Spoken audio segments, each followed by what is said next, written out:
Good morning student. From today we start the lectures for the semester 4. Our subject name is Business Economics Part 2. In yesterday lecture we see the syllabus for this subject.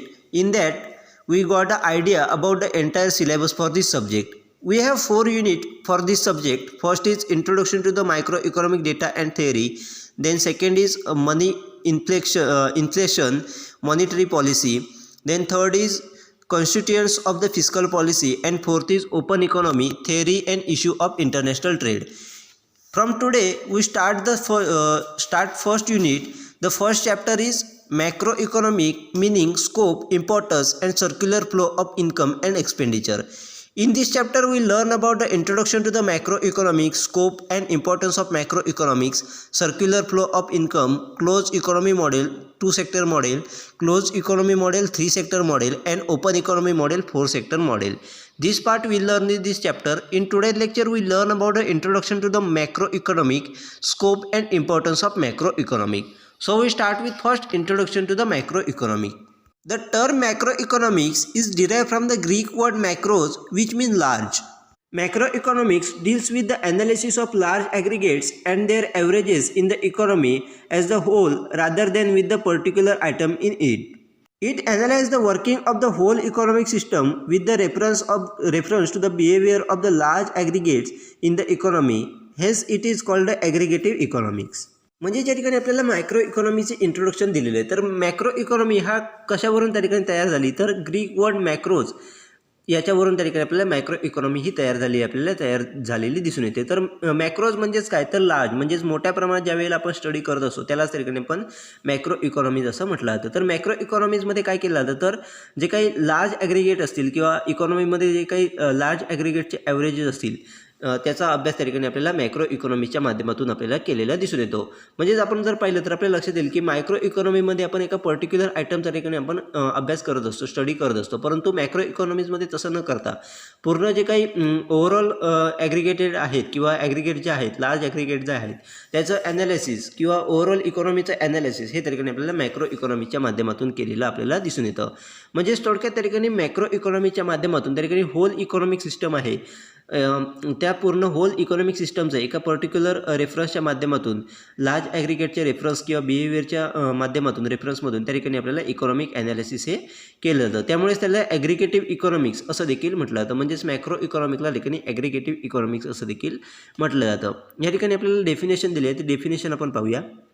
As Professor K.E. Boulding says, macroeconomics deals not with the individual quantities as such but with the aggregated of these quantities, not with the individual income but with the national income, not with the individual price but with the price level, not with the individual output but with the national output. म्हणजे त्या ठिकाणी आपल्याला professor के.ई. Boulding यांनी macro इकॉनॉमीची आपल्याला definition दिलेली आहे. तर त्यांनी काय सांगितलं, तर मॅक्रो इकॉनॉमी जी आहे त्या ठिकाणी इंडिव्हिज्युअल क्वांटिटीचा ॲनालिसिस न करता ठिकाणी जे काही ॲग्रिगेटेड क्वांटिटी आहे त्याच्या ठिकाणी आपल्याला ॲनालिसिस करताना किंवा त्याचं इव्हॅल्युएशन आपल्याला करताना दिसून येतं. त्याचबरोबर त्यांनी सांगितलं की मॅक्रो इकॉनॉमीज हे इंडिव्हिज्युअल इन्कम त्या ठिकाणी ॲनालिसिस न करता ते नॅशनल इन्कमचं ॲनालिसिस करतं. त्याचबरोबर त्या ठिकाणी इंडिव्हिज्युअल प्रोडक्टची प्राईस त्या ठिकाणी ॲनालिसिस न करता ठिकाणी आपल्याला प्राईस लेवल जी आहे पूर्ण प्रोडक्टची त्याचं ॲनालिसिस आपल्याला ठिकाणी मॅक्रो इकॉनॉमीच्या माध्यमातून केलं जातं. त्याचबरोबर इंडिव्हिज्युअल आउटपुट त्या ठिकाणी ॲनालिसिस न करता त्या ठिकाणी नॅशनल आउटपुट जे आहे त्या ठिकाणी आपल्याला मॅक्रो इकॉनॉमीच्या माध्यमातून त्या ठिकाणी आपल्याला ॲनालिसिस केलेलं दिसून येतं. म्हणजेच थोडक्यात त्यांनी सांगितलं की एका इंडिव्हिज्युअल गोष्टीचा त्या ठिकाणी ॲनालिसिस त्या ठिकाणी मायक्रो इकॉनॉमीच्या माध्यमातून केलं जातं. तर मॅक्रो इकॉनॉमीच्या माध्यमातून त्या ठिकाणी लार्जर क्वांटिटीमध्ये जे काही आउटपुट असतील किंवा लार्जर क्वांटिटी जी काही ॲनालिसिस करायचं असेल त्या ठिकाणी आपल्याला मायक्रो किंवा होल इकॉनॉमीचं जे काही ॲनालिसिस करायचं असेल ते मॅक्रो इकॉनॉमीच्या माध्यमातून आपल्याला केलेलं दिसून येतं. तर या ठिकाणी आपल्याला मॅक्रो इकॉनॉमीचे स्कोप दिलेले आहेत. तर स्कोप कोणकोणते आहेत ते आपल्याला पुढे दिलेले आहेत, ते आपण आता पुढे पाहणार आहोत. So the first is national income and employment. Macroeconomics analyze the factor which influence the national income and the various concepts of the national income like GDP, GNP, NNP, etc. The effects of the consumption, investment, government expenditure, etc. on the national income and employment are analyzed in macroeconomics. म्हणजे त्या ठिकाणी first आपल्याला scope दिला आहे तो म्हणजेच national income and employment. म्हणजेच त्या ठिकाणी मॅक्रो इकॉनॉमीच्या माध्यमातून त्या ठिकाणी आपल्याला नॅशनल इन्कमवरती इन्फ्लुएन्स करणारे फॅक्टर असतील, त्याचबरोबर वेगवेगळ्या प्रकारचे जे काही नॅशनल इन्कमच्या कॉन्सेप्ट आहेत त्यामध्ये GDP असेल, GNP असेल, NNP असेल, यासारख्या गोष्टी आहेत त्या ॲनालिसिस करण्याचं काम हे तरीकडे आपल्याला मॅक्रो इकॉनॉमीच्या माध्यमातून आपल्याला केलेलं दिसून येतं.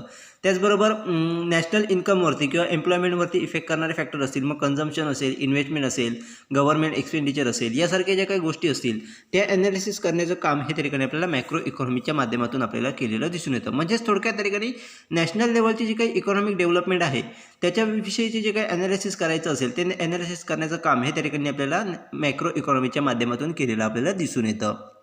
Next is trade cycle. Trade cycle refers to ups and downs in the business. The various phases of trade cycle, the causes, effects and measures to correct trade cycle are studied in the macroeconomics. म्हणजे next आपल्याला scope दिला आहे तो म्हणजे trade cycle. म्हणजेच त्या ठिकाणी trade सायकलचे जे काही अप्स अँड डाऊन्स असतील ते ॲनालिसिस करण्याचं काम किंवा प्रॉपर त्या ठिकाणी आपल्याला ट्रेड सायकल रन करण्यासाठी कोणकोणत्या फेजमधून आपल्याला जावं लागेल, मग ते ॲनालिसिस करण्याचं काम, त्याचे कॉजेस असतील, त्याचे इफेक्ट्स असतील, मेजर्स असेल करेक्ट ट्रेड सायकलचे, ते त्या ठिकाणी आपल्याला ॲनालिसिस करण्याचं काम किंवा त्याचं स्टडी करण्याचं काम हे त्या ठिकाणी आपल्याला मॅक्रो इकॉनॉमीच्या माध्यमातून केलेलं आपल्याला दिसून येतं. म्हणजेच थोडक्यात मॅक्रो इकॉनॉमीच्या माध्यमातून आपण ट्रेड सायकलचं जे काही ॲनालिसिस असेल किंवा त्याचं जे काही इन्फॉर्मेशन असेल किंवा त्याचं जे काही स्टडी असेल तो आपण त्या ठिकाणी मॅक्रो इकॉनॉमीच्या माध्यमातून करू शकतो. Next is general price level.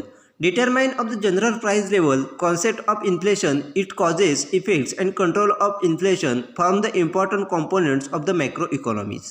म्हणजेच त्या ठिकाणी नेक्स्ट आपल्याला स्कोप दिला आहे तो म्हणजे जनरल प्राईस लेवल. म्हणजेच एखाद्या प्रोडक्टची जनरल प्राईस लेवल असेल किंवा सर्व्हिसची जी काही प्रोडक्टची जनरल प्राईस लेवल आहे ती डिटरमाइन करण्याचं काम हे त्या ठिकाणी आपल्याला मॅक्रो इकॉनॉमीच्या माध्यमातून आपल्याला केलेलं दिसून येतं.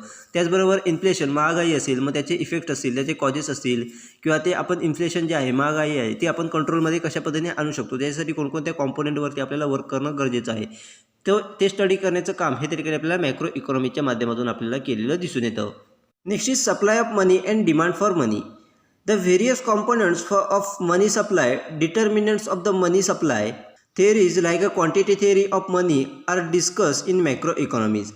The reasons for the demand for the money and the various approaches to the demand for the money from the part of the macroeconomics. म्हणजे तरी नेक्स्ट आपल्याला स्कोप दिला आहे तो म्हणजे supply of money and demand for money. म्हणजेच त्या ठिकाणी पैशासाठी लागणारा असणारा सप्लाय किंवा त्याच्यासाठी येणारी डिमांड याचं ॲनालिसिस करण्याचं काम हे ठिकाणी आपल्याला मॅक्रो इकॉनॉमीच्या माध्यमातून केलं जातं. म्हणजेच त्या ठिकाणी मनी सप्लायसाठी वेगवेगळ्या प्रकारचे कॉम्पोनंट कोणकोणते आहेत त्याचा स्टडी करणं असेल, त्याचबरोबर मनी सप्लायसाठी कोणकोणते डिटर्मिनंट आपल्याला ठिकाणी स्टडी करणं गरजेचं आहे त्याचं स्टडी करणं असेल, त्याचबरोबर त्या ठिकाणी आपल्याला मनी सप्लायसाठी ती क्वांटिटी थिअरी आहे त्याचा अभ्यास करणं असेल, क्वांटिटी थिअरी ऑफ मनी असेल त्याचा डिस्कशन असेल, हे त्या ठिकाणी आपल्याला मॅक्रो इकॉनॉमीजमध्ये केलेलं दिसून येतं. त्याचबरोबर मनीच्या डिमांडसाठी असणारी रिझन्स कोणकोणते आहेत, त्याचबरोबर डिमांड फॉर मनीसाठी असणारे ॲप्रोचेस कोणकोणते आहेत, वेगवेगळे ॲप्रोचेस कोणकोणते आहेत त्याचं स्टडी करण्याचं काम हे त्या ठिकाणी आपल्याला मॅक्रो इकॉनॉमीच्या माध्यमातून केलेलं दिसून येतं. म्हणजेच थोडक्यात त्या ठिकाणी मनीचं सप्लाय आणि डिमांड त्याच्यावरचे कॉम्पोनंट कोणकोणते आहेत, त्याचे डिटर्मिनंट कोणकोणते आहेत, त्याचं ॲप्रोचेस कशा पद्धतीने, त्याचे रिझन काय काय आहेत त्याचा स्टडी हा त्या ठिकाणी आपल्याला मॅक्रो इकॉनॉमीच्या माध्यमातून केलेला दिसून येतो. Next is economic growth and development.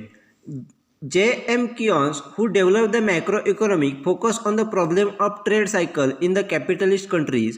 His theories based on the short run were not applicable to poor and developing countries. Hence, a new branch of macroeconomic development economies emerged in the 1950s and 1960s. This branch, macroeconomics, is mainly concerned with the problem of developing countries and how to overcome them to accelerate growth and development. म्हणजे next आपल्याला scope दिला आहे तो म्हणजेच economic growth and development. म्हणजेच त्या ठिकाणी macro इकॉनॉमीच्या माध्यमातून त्या ठिकाणी economic growth and development analysis करण्याचं काम, त्याचा स्टडी देखील आपण त्या ठिकाणी मॅक्रो इकॉनॉमीच्या माध्यमातून करू शकतो. मग त्यामध्ये आपल्याला सांगितलं आहे की J.M. Keynes यांनी ठिकाणी फर्स्ट आपल्या ठिकाणी मॅक्रो इकॉनॉमिक त्या ठिकाणी डेव्हलप केलेलं दिसून येतं, थिअरी डेव्हलप केलेली दिसून येते. परंतु त्यांनी मॅक्रो इकॉनॉमिक डेव्हलपमेंट करत असताना त्या ठिकाणी फक्त त्या ठिकाणी कॅपिटलिस्ट कंट्रीचा विचार करून त्यांच्या ट्रेड सायकलचे प्रॉब्लेम कोणकोणते आहेत ते त्याच्यावरती आपल्याला जास्त फोकस केलेलं दिसून येतो. त्यामुळे त्यांच्या थिअरीच्या माध्यमातून त्या ठिकाणी आपल्याला शॉर्ट रन ॲनालिसिस हे त्या ठिकाणी आपल्याला केलेलं दिसून येतं. परंतु हे थिअरी ही त्या ठिकाणी आपल्याला पुअर कंट्री किंवा डेव्हलपिंग कंट्रीसाठी त्या ठिकाणी ॲप्लिकेबल असलेली दिसून येत नाही. त्यामुळे त्या ठिकाणी आपल्याला मॅक्रो इकॉनॉमीची सेकंड ब्रँच ही डेव्हलपमेंट इकॉनॉमीच्या माध्यमातून त्या ठिकाणी आपल्याला 1950 आणि 1960मध्ये त्या ठिकाणी डेव्हलप केलेली दिसून येते. व या मॅक्रो इकॉनॉमिक ब्रँचच्या माध्यमातून त्या ठिकाणी आपल्याला मोठ्या प्रमाणात त्या ठिकाणी डेव्हलपिंग कंट्रीचे जे काही प्रॉब्लेम असतील त्या ठिकाणी आपल्याला फोकस केलेले दिसून येतात व त्याच्या माध्यमातून डेव्हलपिंग कंट्री असतील किंवा पुअर कंट्री असतील ते आपल्याला त्या ठिकाणी त्यांची ग्रोथ कशा पद्धतीने ॲक्सिलेट करू शकतील, त्याचा ओव्हरकम कशा पद्धतीने करू शकतील, त्याचबरोबर त्यांची डेव्हलपमेंट कशा पद्धतीने करू शकतील याच्याकडे आपल्या ठिकाणी नेक्स्ट मॅक्रो इकॉनॉमिक ब्रँचच्या माध्यमातून फोकस केलेला आपल्याला दिसून येतो. अशा पद्धतीने त्या ठिकाणी आपल्याला इकॉनॉमिक ग्रोथ आणि डेव्हलपमेंटकडे आपल्याला डेव्हलपमेंटचा स्टडी जो आहे तो आपण त्या ठिकाणी मॅक्रो इकॉनॉमीच्या माध्यमातून करू शकतो. So next is international trade. In this component, macroeconomics is concerned with the various theories of international trade, balance of payment structure, disequilibrium in balance of payment, and measures to ensure equilibrium. The foreign exchange market, it functions, determinations of the exchange rate, role of the central bank in the forex market are also under the scope of macroeconomics.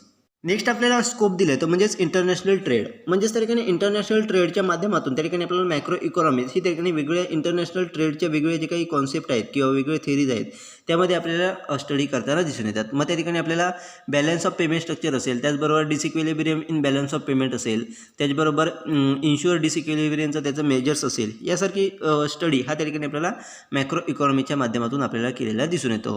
त्याचबरोबर foreign exchange market असेल, त्याचे functions असतील, त्याचबरोबर foreign एक्सचेंजचे rates असेल, त्याचं डिटर्मिनेशन्स असेल, त्याचबरोबर सेंट्रल बँकेचं फॉरेक्स मार्केटवरती असणारं कंट्रोल असेल किंवा त्याचा सेंट्रल बँकेचा फॉरेक्स मार्केटमधला रोल असेल, या सर्व गोष्टी या ठिकाणी आपल्याला मॅक्रो इकॉनॉमी स्कोपच्या अंडर आलेल्या असलेल्या दिसून येतात. म्हणजे थोडक्यात त्या ठिकाणी मॅक्रो इकॉनॉमीच्या माध्यमातून या सर्व गोष्टीचा स्टडी आपण त्या ठिकाणी किंवा ॲनालिसिस आपण त्या ठिकाणी करू शकतो. अशा पद्धतीचे स्कोप हे त्या ठिकाणी आपल्याला मॅक्रो इकॉनॉमीचे दिलेले आहेत.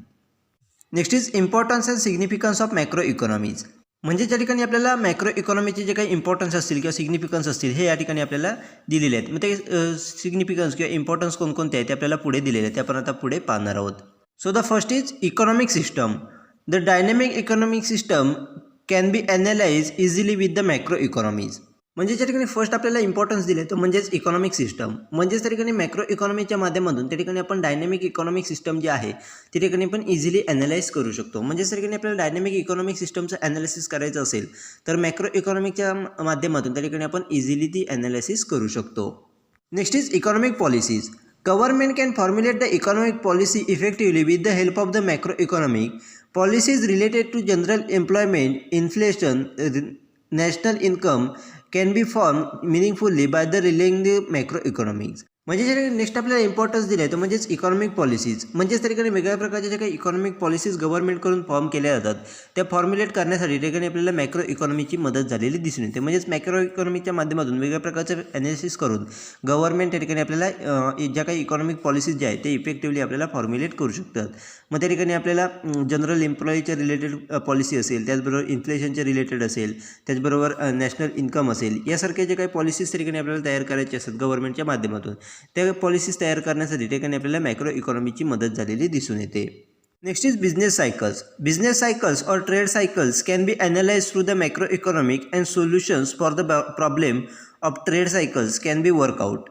म्हणजे नेक्स्ट आपल्याला इम्पॉर्टन्स दिला आहे तो म्हणजेच बिझनेस सायकल. म्हणजेच आपली जी काही बिझनेस सायकल आहे किंवा ट्रेड सायकल आहे त्याचं ॲनालिसिस करण्यासाठी आपल्याला मॅक्रो इकॉनॉमीची मदत झालेली दिसून येते. म्हणजेच मॅक्रो इकॉनॉमीच्या माध्यमातून आपण बिझनेस सायकल किंवा ट्रेड सायकल ही त्या ठिकाणी ॲनालिसिस करू शकतो व त्याच्या माध्यमातून आपल्याला जे काही ट्रेड सायकलमध्ये असेल किंवा बिझनेस सायकलमध्ये जे काही आपल्याला प्रॉब्लेम निर्माण झालेले दिसून येतात किंवा प्रॉब्लेम जे काही येत असतील ते प्रॉब्लेम आपल्याला त्याच्यावरती सोल्युशन आयडेंटिफाय करण्यासाठी आपल्याला मॅक्रो इकॉनॉमीची मदत झालेली आपल्याला दिसून येते. Next is aggregates. The various aggregates like a total income, employment, saving, investment, etc. can be analyzed with the help of the macroeconomies. म्हणजेच त्या ठिकाणी नेक्स्ट आपल्याला इम्पॉर्टन्स दिलं आहे तर म्हणजेच ॲग्रिगेट्स. म्हणजेच वेगळ्या प्रकारचे जे काही ॲग्रिगेट्स असतील मग त्या ठिकाणी टोटल इन्कम असेल, एम्प्लॉयमेंट असेल, सेविंग असेल, त्याचबरोबर इन्व्हेस्टमेंट असेल, यासारखे जे काही वेगवेगळ्या प्रकारचे ॲग्रिगेट्स असतील त्याचं ॲनालिसिस करण्यासाठी आपल्याला मॅक्रो इकॉनॉमीची मदत झालेली आपल्याला दिसून येते. Next is study of micro economies. Microeconomic concepts and principles can be studied with the aid of the macroeconomies. For example, the behavior of the particular firm can be formed on the basis of the group behavior. म्हणजेच next आपल्याला importance दिलं आहे तो म्हणजेच study of micro economies. म्हणजेच micro इकॉनॉमीचा study करण्यासाठी देखील आपल्याला मॅक्रो इकॉनॉमीची मदत झालेली आपल्याला दिसून येते. तर मायक्रो इकॉनॉमिकमध्ये काय केलं जातं तर अगदी छोटे छोटे जे काही पार्ट असतील त्या पार्टच्या आपल्याला ठिकाणी स्टडी केलेला दिसून येतो. मग त्या ठिकाणी त्या छोट्या छोट्या पार्टचा स्टडी करण्यासाठी आपल्याला मायक्रो इकॉनॉमीची देखील मदत झालेली आपल्याला दिसून येते. म्हणजेच फॉर एक्झाम्पल सांगायचं झालं तर एका पर्टिक्युलर बिझनेस फर्मची आपल्याला ठिकाणी बिहेवियर ॲनालिसिस करायचं असेल मायक्रो इकॉनॉमीच्या माध्यमातून, तर त्या ठिकाणी आपण मायक्रो इकॉनॉमीच्या माध्यमातून ज्यावेळेला मॅक्रो इकॉनॉमीच्या माध्यमातून ज्यावेळेला आपण पर्टिक्युलर फर्मच्या ग्रुपचं बिहेवियर ज्यावेळेला ॲनालिसिस करत असतो त्याच्या माध्यमातून त्या ठिकाणी आपण एका पर्टिक्युलर फर्मची बिझनेस फर्मचं ॲनालिसिस किंवा त्याचं बिहेवियर हे मायक्रो इकॉनॉमीच्या माध्यमातून आपण ॲनालिसिस करू शकतो. अशा पद्धतीने त्या ठिकाणी मॅक्रो इकॉनॉमीची मदत घेऊन आपण मायक्रो इकॉनॉमीचा स्टडी हा देखील आपण त्या ठिकाणी करू शकतो. Next is interdependence of aggregates. The various aggregates like a national income, money supply, employment, etc. are interdependent and their relationship is complex. To analyze, to force their future behavior and to form a policy, macroeconomics is essential. म्हणजे next आपल्याला ठिकाणी importance दिलं आहे तो म्हणजेच interdependence of ॲग्रिगेट्स. म्हणजेच वेगळ्या प्रकारचे जे काही ॲग्रिगेट्स असतील त्याचं इंटरडिपेंडन्स जे आहे त्या ठिकाणी आपल्याला ॲनालिसिस करण्यासाठी मदत होताना दिसून येतात. म्हणजेच त्या ठिकाणी वेगवेगळे ॲग्रिगेट्स जर विचार घेतले तर आपल्याला लक्षात येईल की ते प्रत्येक ॲग्रिगेट हे एकमेकावर आपल्याला इंटरडिपेंडंट असलेले दिसून येतात. मग त्या ठिकाणी नॅशनल इन्कम असेल, मनी सप्लाय असेल, एम्प्लॉयमेंट असेल, यासारखे जे काही वेगळे ॲग्रिगेट्स आहेत ते आपल्याला एकमेकावर इंटरडिपेंडंट असलेले दिसून येतात आणि त्यांचं रिलेशनशिप देखील आपल्याला कॉम्प्लेक्स असलेलं दिसून येतं. मग त्यांचं रिलेशनशिप ॲनालिसिस करण्यासाठी किंवा त्यांचं जे काही इंटरडिपेंडन्स जे आहे ते ॲनालिसिस करण्यासाठी, त्याचबरोबर त्यांना आपल्याला त्यांचं बिहेवियर आपल्याला आयडेंटिफाय करण्यासाठी आपल्याला मॅक्रो इकॉनॉमीची मदत झालेली आपल्याला दिसून येते. अशा पद्धतीने वेगवेगळ्या प्रकारचे इम्पॉर्टन्स किंवा सिग्निफिकन्स जे आहेत ते आपल्याला मॅक्रो इकॉनॉमीची या ठिकाणी दिलेले आहेत.